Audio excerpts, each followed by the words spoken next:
Think of the last door you walked through. Not the room before it, not the room after. The door itself, the frame, the strip of metal or wood on the floor where one room ends and the other begins. You crossed it an hour ago, maybe 10 minutes ago, maybe just now, coming to sit down for this. And you didn't feel it happen. You can describe the room you left, you can describe the room you're in, but the actual crossing, the half-second where you belonged to neither, has already been erased, the way a footprint in dry sand disappears the moment the wind picks up. You have walked through thousands of doors in your life, tens of thousands. Your own front door alone, multiplied by every day you've been alive, is already a number too large to hold in your head. And yet if I asked you to describe one single threshold, not the rooms on either side of it, just the seam where they meet, you would come up empty. Not because it wasn't there, because you were already gone before you arrived. This isn't a trick question about memory. It isn't a party game about attention. It's something stranger than that, and it's been sitting in plain sight your entire life, wearing the most boring possible disguise. A doorway. The most overlooked object in your house is not a lost key or a dead battery. It's the frame you pass through to get anywhere at all. Here is the strange part, the part worth sitting with before we go any further. You have never once, not one time, actually experienced arriving. You experienced the room before, full and solid. You experienced the room after, full and solid. But the moving between, the part where you were neither the person in the kitchen nor the person in the hallway, the part where you were, for one unclaimed instant, no one going nowhere, that part your mind throws away before it can even become a memory. It isn't stored badly. It isn't stored at all. You are still here, still sitting, still breathing, still following these words, one after another, like stepping stones. Nothing about what I'm describing should frighten you. If anything, it should make you a little curious. The way you'd feel finding out there's a room in a house you've lived in for years that you never noticed had a door. Because that's what this is. Not a lesson, not a technique. A door you've been walking through your whole life, without once looking down to see it under your feet. And the question underneath all of this, the one we're going to walk toward slowly, together, is not, why don't you notice thresholds? It's larger than that, and quieter. And it will take the rest of this to even come into view. But you can feel the shape of it already, can't you? Somewhere behind the question of the doorway is a bigger doorway. And somewhere behind that one, the last one you'll ever walk through, the one you've spent your whole life very carefully, very politely, not looking at. We're not going there yet. First, the small doors, the ones you crossed today. Start with this morning. You woke, however that happens for you, whether it's an alarm cutting through a dream or your own body deciding on its own that sleep is finished. And at some point, without deciding to, you crossed the threshold of your bedroom. Bare feet, maybe, on a cold floor, a door that sticks a little or doesn't, depending on the season, on the humidity, on how many times it's swollen and shrunk over the years like something breathing. You don't remember crossing it. You remember the bed. You remember the bathroom, the mirror, the tap. The door between them has already vanished from the record, filed under nothing, because your attention was already standing in the next room, waiting for the rest of you to catch up. Then the front door, heavier, a different sound, a real click, maybe a deadbolt, maybe a chain, the small ceremony every house performs to say you are now leaving what was protected. Outside is a different temperature, a different light, a different set of sounds. And still, no record of the actual crossing, only before and after. The doorway itself, the place where inside became outside, is a blank frame in the film of your day, cut clean out, the two edges spliced together as if it never existed. If you drive, there was the door of the car, a small, sealed room you sit inside, moving through the world without touching it, climbing in and out of that little capsule so many times a week that your body no longer even asks your mind for permission. If you work somewhere with a name on the building, there was that door too, glass or heavy wood, maybe with a card reader that chirps, admitting you into a version of yourself that doesn't quite exist in your kitchen. You became someone slightly different the moment you crossed it. You did this without noticing, the way you didn't notice putting on the specific voice you use for coworkers or customers or your own children when other adults are listening. None of this is a failure on your part. This is not a mindfulness you have been neglecting to practice. It's simply the architecture of how attention works. It leaps ahead. It stands in the next room before your feet have caught up, checking the next room is safe, the next task is ready, the next version of you is loaded and waiting. This is efficient.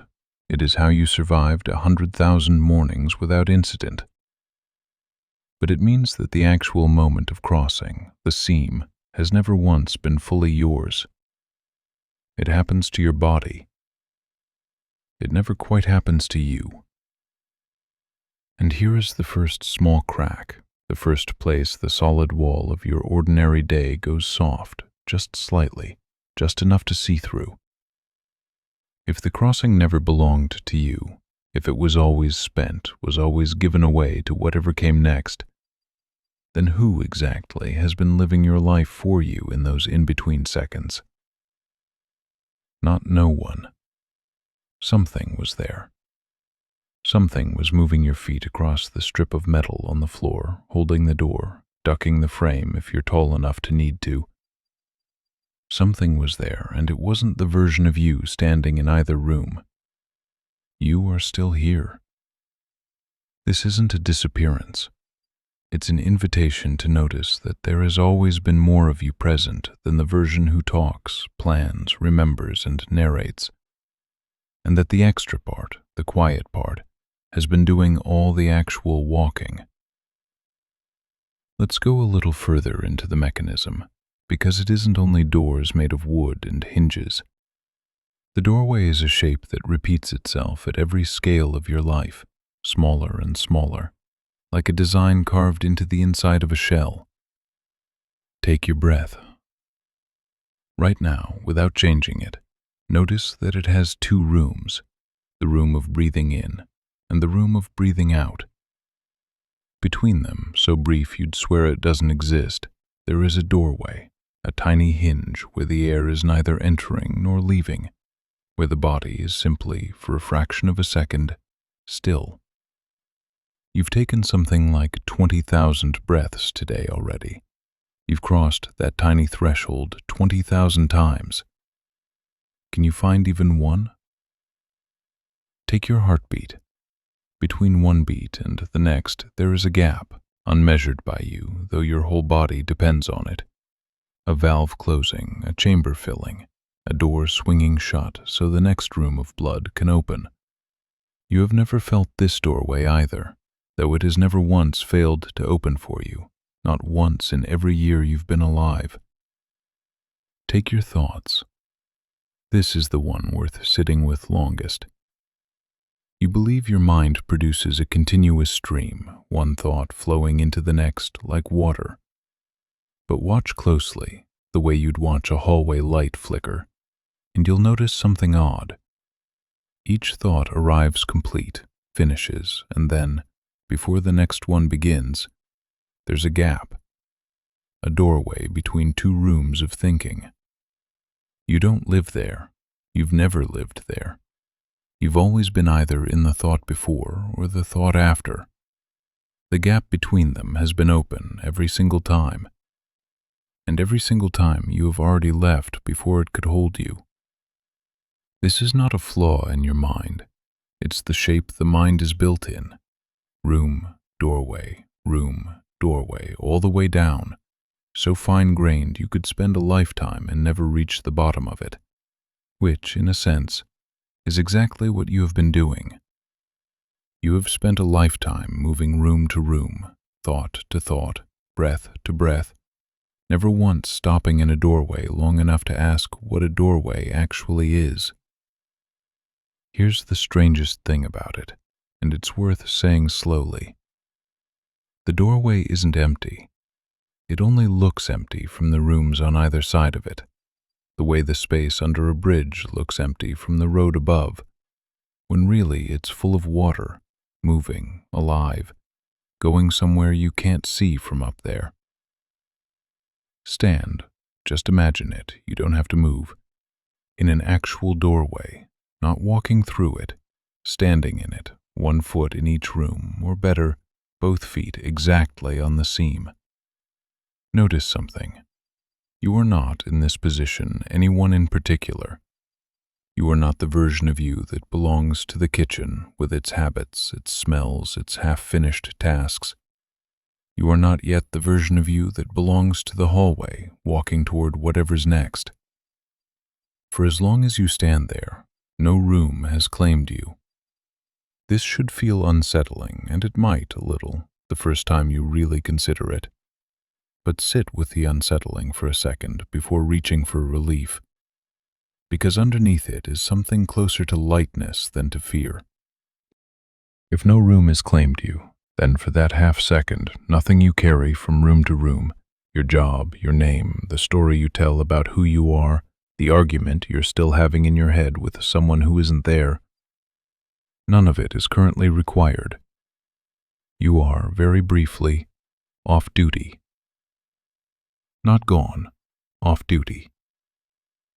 Isn't that why we rush through doorways so fast? Not because they're nothing, but because they ask nothing of us. And being asked nothing is somehow harder to bear than being asked everything. In the kitchen, you know who you are, the one who makes the coffee, who feeds whoever needs feeding, who is running 2 minutes behind. In the hallway, you know who you are, the one walking toward the door, late, keys somewhere, mind already 3 tasks ahead. But in the seam between them, for that fraction of a second, you are simply here, unassigned, uncast, with no line to deliver and no role to play. And so you flee it, every time. Not out of fear exactly, more like a reflex, the way a hand pulls back from something merely unfamiliar, not even hot yet, just unfamiliar. You have practiced fleeing the doorway so many thousands of times that it now happens faster than thought, faster than choice. The body crosses, the mind is already standing in the next room, waiting, tapping its foot, impatient for the rest of you to catch up to where it's decided you should be. Here's the reversal worth turning over slowly. What if the doorway isn't the empty, forgettable sliver between the real things, the rooms, but is in fact the one part of your day that isn't performing anything? What if the rooms are where you play a role, and the doorway is the only place you get to simply be the one playing it? That would mean you have spent your whole life treating the only unscripted moment available to you as if it were nothing, a gap to be crossed as quickly as possible, so you could get back to the business of being someone. It would mean the thing you've been looking away from isn't dark or frightening at all. It's just unfamiliar in the particular way that rest is unfamiliar to someone who has never stopped moving long enough to feel it. You are still here, reading this, in whatever room you're sitting in right now. Nothing has been taken from you. Something has only been pointed out, that beneath the version of you who has rooms to be in, there is a version who was never assigned to any of them. And that version has been standing quietly in every doorway you've ever crossed, waiting to be noticed, patient in the particular way that something can only be patient if it was never actually going anywhere. Doorways don't only happen at the scale of hinges and frames. Step back the way you'd step back from a photograph to see the whole picture instead of the grain. and you'll notice the same shape at every size your life comes in. There was a doorway between not existing and existing, and you crossed it once at the very beginning in a room you don't remember, with people around you who will never forget it even though you have no record of it at all. There was a doorway out of childhood, not one single day, but a slow threshold you crossed for years, the kind that doesn't have a hinge you can point to, more like a hallway that got a little longer and a little dimmer each year, until one day you turned around and the room behind you, the one with the specific quality of light that only exists when you're young, was gone, and you hadn't felt it go.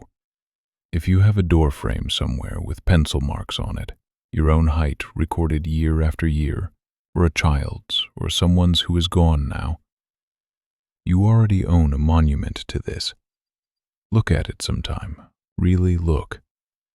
Each mark is a room you no longer live in. The frame itself, the wood the marks are written on, is the one thing that stayed still while everything on either side of it kept changing. That frame has watched more thresholds than you will ever consciously remember crossing. It has never once asked to be noticed. It simply held the shape of the passage year after year while you grew straight past it, always looking toward whichever room was next. There was a doorway out of one version of love and into another, the day something ended, or the day something began, or more often, some slow week you can't quite locate on a calendar where one kind of certainty quietly became a different kind. There will be, if there hasn't already been, a doorway into loss, the specific one where a phone rings or doesn't ring when it should have, and the room you're standing in when that happens becomes permanently the room where you last were a person who didn't know yet. Notice something about how your culture treats these larger thresholds, the ones too big to be a single hinge and frame.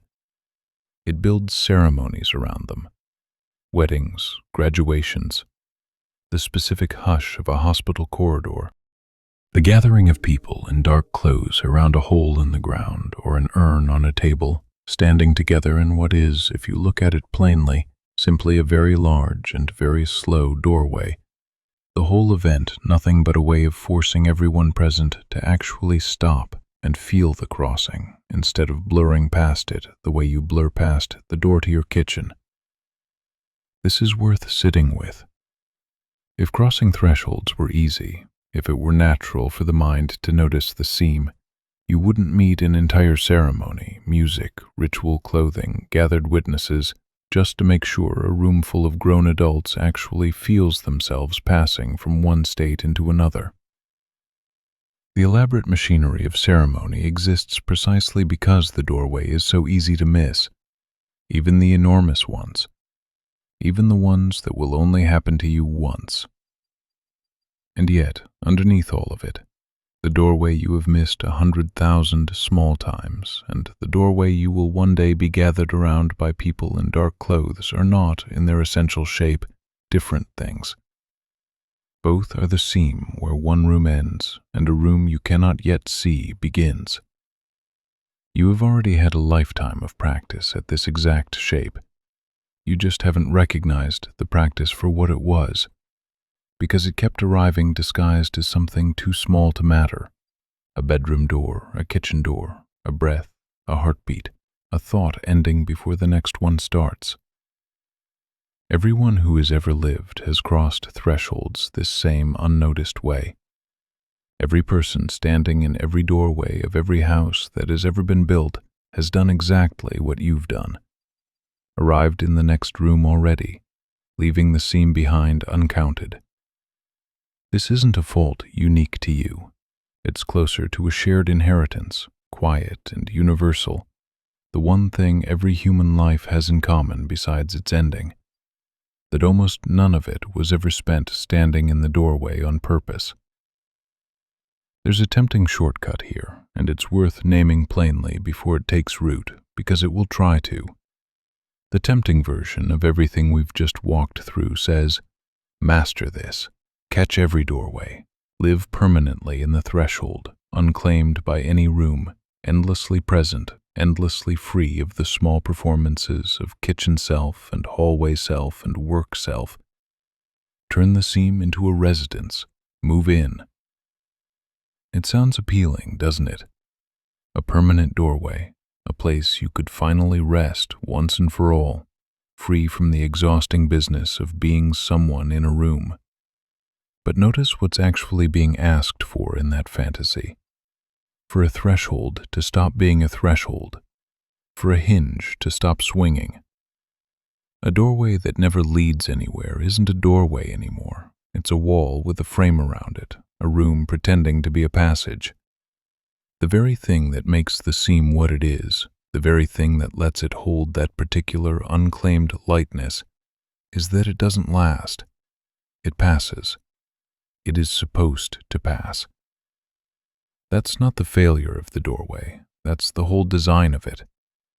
You were never meant to live in the threshold the way you live in a room. You were only ever meant to notice, now and then, that you're standing in one, the way you might notice, crossing a bridge, the water underneath, without needing to stop your car in the middle of the bridge and live there. The noticing is the whole gift, not permanent residence, not a new identity built around always being unclaimed, just the occasional, ordinary recognition right in the middle of an ordinary day. Here is the seam. I am in it. It will pass, the way it is built to pass, and that passing is not a loss. This matters because the fantasy of permanent presence, endlessly perfected, chased as an achievement, is exhausting in exactly the way that everything you've already been doing is exhausting. One more room to master, one more version of yourself to maintain, a new performance called being the person who never misses a doorway. That isn't rest. That's just a subtler kind of striving, wearing softer clothes. The real thing is smaller than that and much closer. You don't need to catch every threshold. You couldn't if you tried. There are too many and they move too fast. All the way down into your breath and your thoughts. You only need to know, somewhere underneath the busyness, that they are there, that you are always somewhere in an enormous, quiet procession of doorways, most of which you will keep missing for the rest of your life, and that this has never once been a problem. The room after the doorway will always be there to receive you. It always has been. You have never once been left standing in the seam forever. Every threshold you have ever crossed, you have safely reached the other side of. Every one but the last. We'll come to that. Not yet. Consider for a moment the hardest doorways, the ones nobody has to be reminded to notice because they refuse to let themselves be blurred past, no matter how fast the mind tries to run. The corridor outside a room where someone you love is being told something, or is telling you something, and you are standing just outside the door, one hand on the frame, unable yet to go in. That particular strip of hospital linoleum, cold-looking even when it isn't cold, the fluorescent hum, the specific quality of waiting that has no room on either side you'd call comfortable. That is a threshold with nowhere pleasant on either edge, and it is one of the only doorways most people ever fully feel themselves standing in, because the rooms it connects are both, in their own ways, unbearable, and so the mind, for once, has nowhere better to run to. It stays in the seam because the seam, terrible as it is still less terrible than either room. Where the moment after a phone call ends, the specific silence in your kitchen, phone still warm against your ear, before you have told anyone else what you just heard, before the words have left your mouth and become real in the world instead of just real to you. That silence is a doorway too. One room being the person who knows, the next room being the person who has said it out loud and can no longer take it back. People sometimes stand in that exact silence for a long time, not because they're frozen, but because some part of them recognizes correctly that once they cross it, they will never again be a person who hasn't told anyone. You already know how to carry these moments more than you think you do. Not by having a technique for them. There isn't one, not really. Nothing that makes a hospital corridor comfortable or a phone call painless. What changes, if anything changes, is smaller than a technique. It's the recognition, somewhere quiet underneath the fear, that you are in a doorway, not a room. That this specific, unbearable stillness is not where you will live. That every threshold you've ever stood in, including ones far smaller than this, has eventually opened onto a room on the other side. Not always the room you wanted, not always a kind one, but a room, solid ground, somewhere your feet could finally rest again. This doesn't make the corridor easy. It was never going to be easy.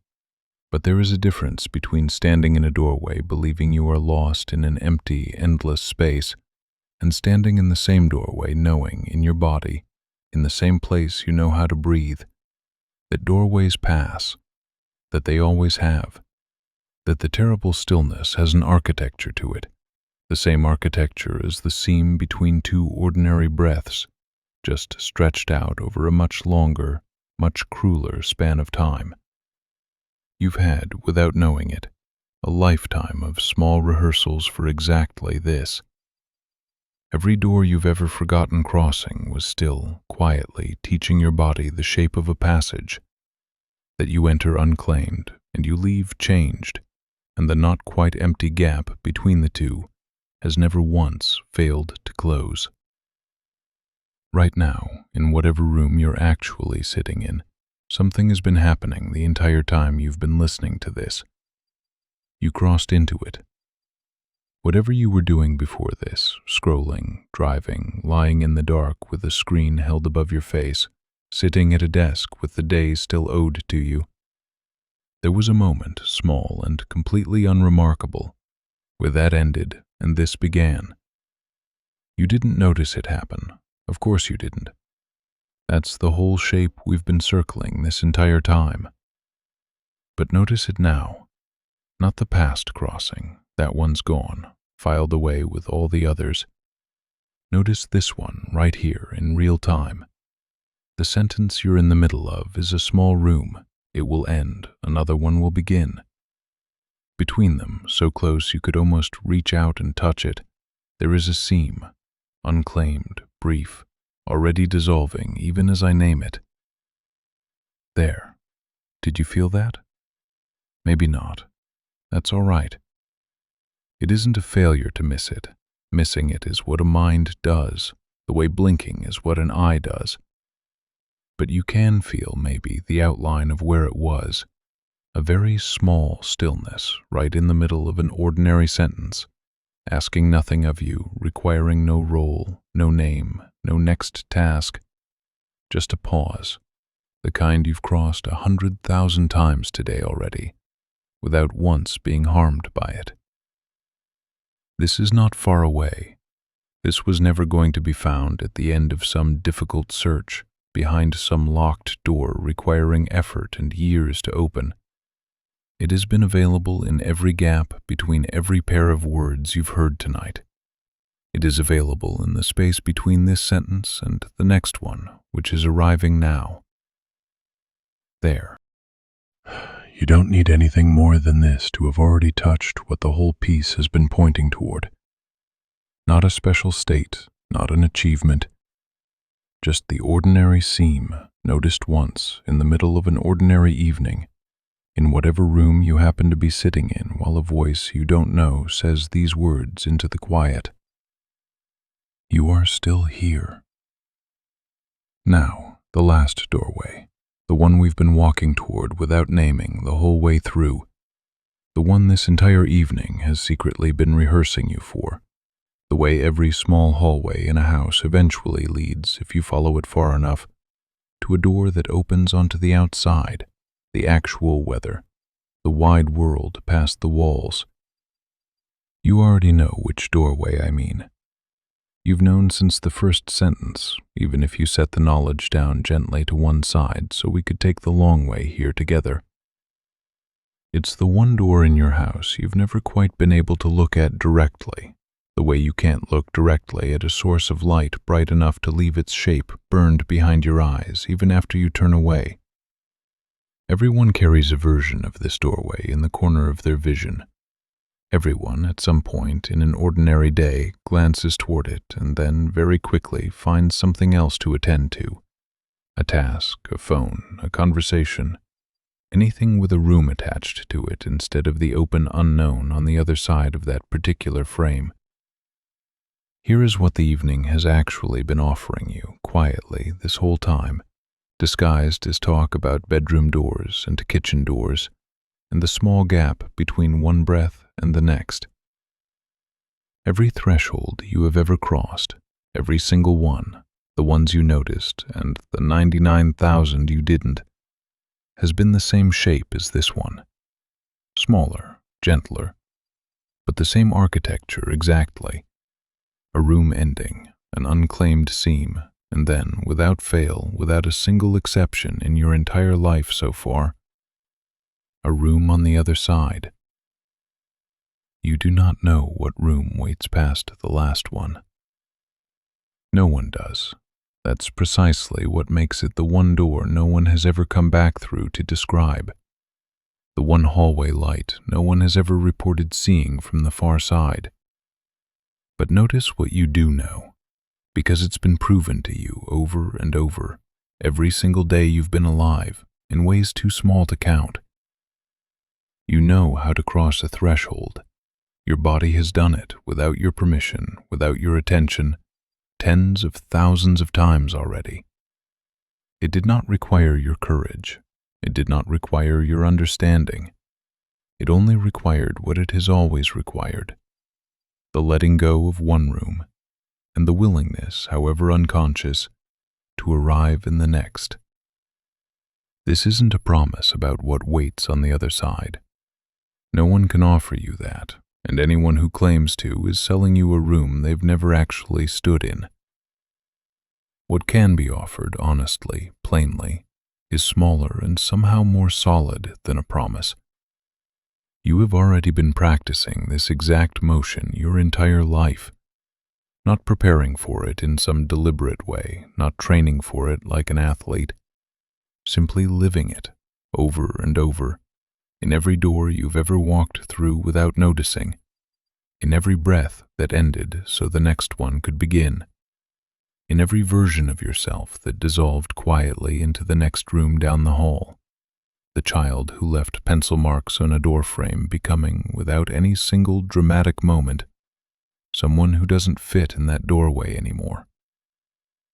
You have never once, not one single time in your entire life, failed to cross a threshold. The fear was never really about the crossing. The fear was about the seam, the brief, unclaimed instant where no room holds you yet. And you already know in your body, in the place where you know how to breathe without deciding to, that the seam does not last. It has never lasted. It is not built to last. Its entire nature is passage, not residence, and passage, by its very definition, arrives somewhere. That is not nothing.